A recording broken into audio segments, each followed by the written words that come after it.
একটা সময় আর কি সে আমারে বেকার বইলে সে চলে গেছে, ঠিক আছে, কিন্তু তার জন্যই আমি বেকার বেকার হয়েছিলাম।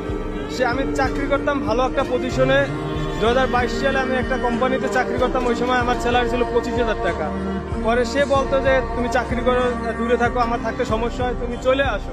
পরে আমি চলে গেছি। চলে যাওয়ার পর পরবর্তীতে সে বলতে তুমি বেকার, তোমার আবার ফ্যামিলি পছন্দ করবে না, এইসব অজুহাত দেখা তারপর সে চলে যায়। একটা সময় পরবর্তীতে 3 মাস পর তার সাথে যোগাযোগ হয়। সে নিজে ইচ্ছে যোগাযোগ করে। তো তার একটা নজর দেখার জন্য, মানে তার চাচার সাথে কথা হয়েছিল, তো তার সাথে একটা নজর দেখবো, এই জন্য তার চাচার সাথে 10,000 টাকা কন্ট্যাক্ট হয়েছে। পরে আমি 10,000 টাকা তারে দিছি। দেওয়ার পর তারপর আমি একটা নজর দেখতে পারছি। দেখা করার জন্য তার কাছে তারা টাকা দিতে হয়েছে 10,000 টাকা দিতে হয়েছে। যে কাকাই বলছে যে যদি দেখো আমার 10,000 টাকা দিতে হবে, তাহলে তুমি দেখা করতে পারবা। তারপর আমি 10,000 টাকা দিছি।